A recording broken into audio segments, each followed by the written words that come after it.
Hey, welcome back to Geek Out RC. If you've been following along with me, I've been making my way through the team associated RC10s in my collection. I started out with two legendary gold pans. We then had a look at the first complete redesign of the gold pan, the B2. Last we looked at the factory team B3, and the only one I've got left to share with you is my factory team RC10 B4.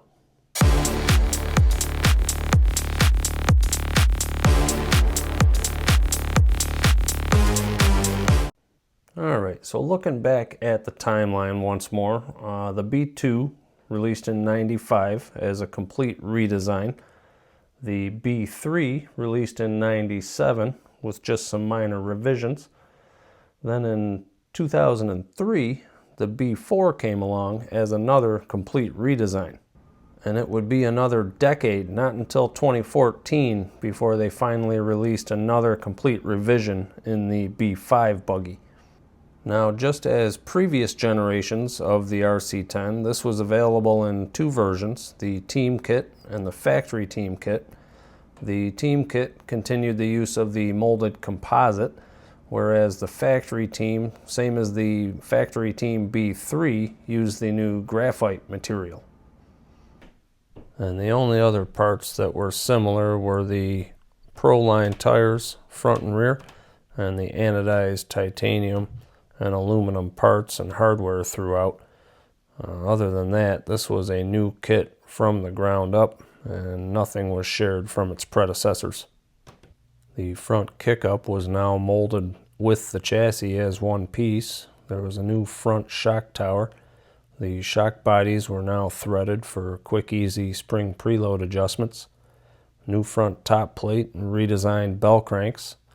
There was a wider carbon fiber battery hold down strap, a new rear shock tower, as well as new wing supports, as there was no more wing wire. Your wing was permanently mounted with body pins.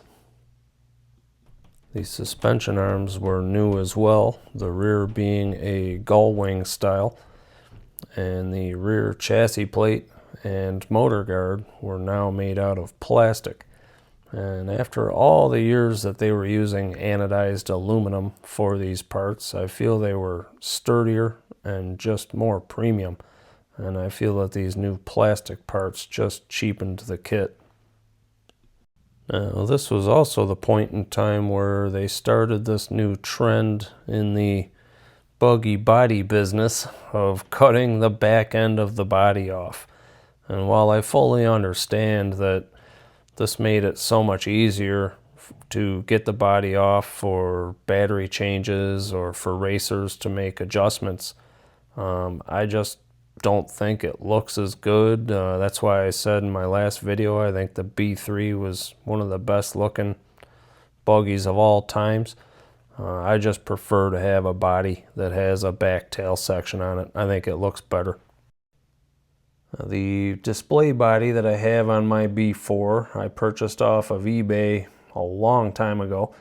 The paint job is above my skills even today as a painter, and I wanted something nice to put on display, so I purchased this body.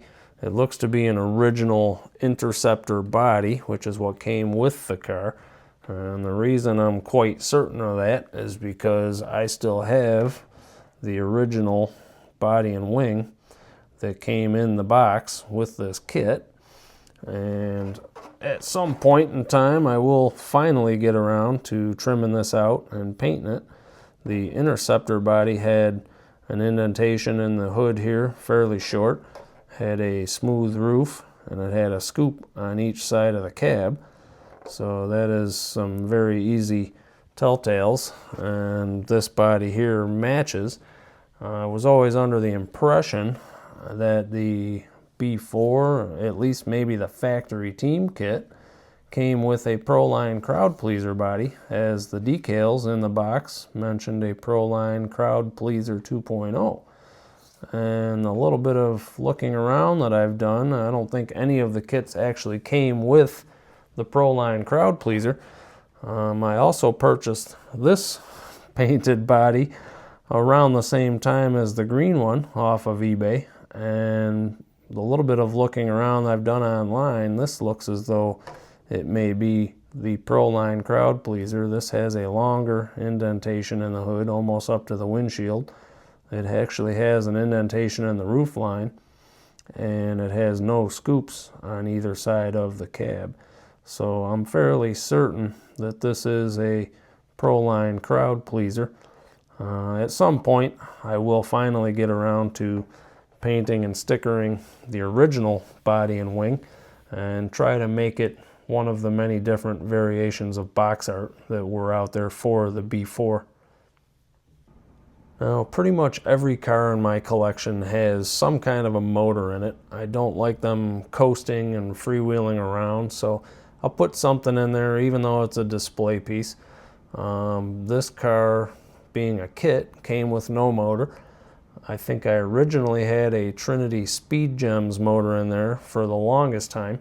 This Novak SS brushless motor system that's in there now, I think I originally purchased this for maybe my Avante Mark II runner that I had at the time, and I put it in that, zoomed it around. I drove that car for a very short period of time, and I stripped the electronics out of it, put the silver can back in it, and sold it off.